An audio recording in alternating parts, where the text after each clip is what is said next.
Here's another video of General Christopher Musa speaking on security, and I was talking about the Southwest. Take a listen, everyone. That's why it's important that we must bring them together, working with the state governors particularly. Why the Southwest seem to be doing very well, sir, is because all the governors agreed together. And that's why regionally, governors must come together, because 2, 3 are better than 1. And that's why for us to them to understand that the bandits do not respect border. They do not at all. They are, in fact, where they get their strength is the ability to run when you attack them, especially around Sokoto area, they enter Niger.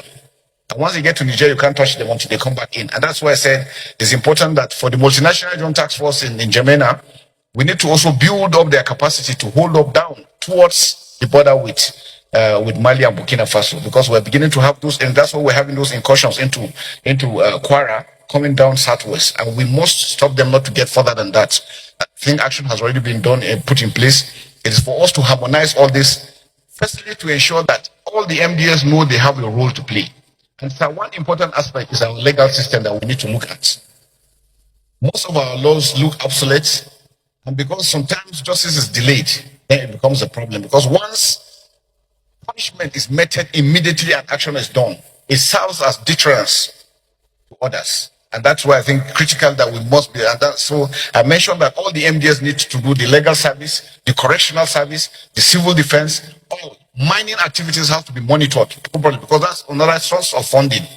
All areas that they're getting their funds for, we must look at those aspects and stop and prevent them. And like we said, sir, the ability to also monitor where the funds are going to. If we're able to do that holistically using technology, sir, we'll achieve so much. Thank you very much. That was General. I'm going to play a few more of the clips. That's from the Senate screening that happened earlier today with General Musa, Christopher Musa being asked questions by senators in Nigeria's parliament. I'm going to just play like a couple of similar clips from that screening. Take a listen to another one. Those aspects that got us to where we are. Issues of good governance, poverty, illiteracy, all these aspects contribute to it. And that's why we said that the states need to do a lot. Local governments need to work. So if our local governments are up and going, the local government channel will be dealing with it within their localities.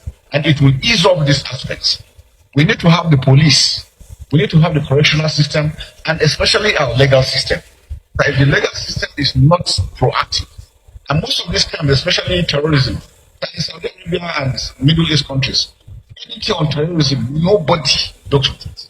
Even your family members will disown you, because they've made it in such a way that nobody is set free once you are charged with aspects of terrorism. But I think we need to also make it very, very punitive. The kidnapping issues, the way it's been treated in courts, you get somebody and cases are prolonged, doesn't make it well. Even the security forces, when you travel and you do all the efforts in making arrests, nothing comes out of it. So those are the aspects. Right. A few more clips. In this one, it talked about the fact that we need a unified database in order to assist security agencies in Nigeria. Take a listen to this. Which I've done severally. The countries, if we look at first world countries, why are they succeeding? They've been able to put some basic things in place. Something as simple as a database for all citizens. I think that's one area that we need to be, so that we can also assist the security forces, and even developmentally, we need to know the number of people in particular areas so that we can know whether we have markets or schools or hospitals in those areas. I think it's important that we must have a comprehensive database, and not the database that immigration will be having, quarantine will be having, police is having something. No, we need a unified one so that we'll be able to carry, so that when you commit a crime, it's easier to track you, it's easier to trace. That aspect that people can easily commit one crime in Sokoto and run to Maiduguri and go and steal, or run to Kano or somewhere and nobody knows them, makes it a lot easier for them. There are countries where you commit one offense, even your bank account is closed, your ATM cannot work. Now with ICT we can do a lot. So I think it's important at this stage for us to start looking at how we can link up all those data together to have a unified one that will assist us in doing this. He also spoke about the fact that we should not be negotiating with criminals, bandits, kidnappers, and the idea that people should, have tete-a-tete with folks who should be, in prison or dealt with apparently is not very cool with him, which is something I really like. So this is again the defense ministerial nominee Christopher Musa at the Senate screening held earlier today. Listen to him talk about why we should not be negotiating with criminals. Take a listen. Because there's issues of kidnapping coming from those areas. Collaboration, sir, is critical. No one individual can do this together. We must work. So it's a no to negotiation. There is no negotiation with any criminal. I think that should be made very, very clear. We're working together. We're going to work together with the NSS office to ensure that states don't adopt such things, because those things compromise security. And to tell those that nobody, if you negotiate with them, they will never abide by it. They will. It's just a moment.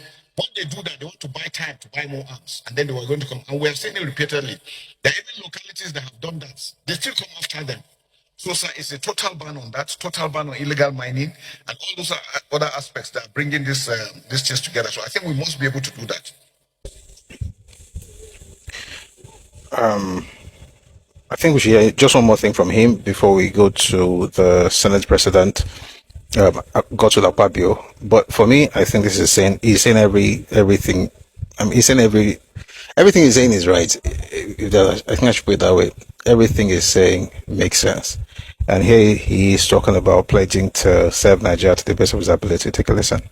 Jibril CFR, the principal officers of the Senate, distinguished senators, the special advisor to the President on Senate matters, Senator Bashir Lado, CON, that I feel highly privileged and honored to be here standing before you in this hallowed chamber. I feel blessed and privileged. The last time I was here, sir, was as a military man. Today, I'm standing here as a retired general. To God be the glory, sir. I am General Christopher Gwabin Musa, retired, the 18th Chief of Defense Staff, Armed Forces of Nigeria. Standing here as a great honor to present myself as nominated by Mr. President as the Minister of Defense of the Federal Republic of Nigeria.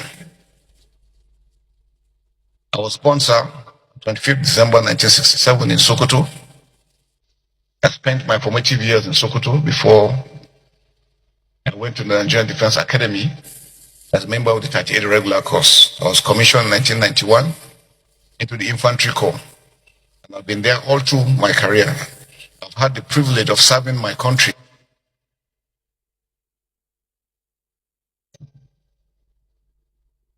When I got to the Chief of Defense Staff of the Armed Forces of Nigeria, for me, it's a defining moment because it gave me the privilege and understanding of the dynamics of the challenges confronting our great nation, Nigeria.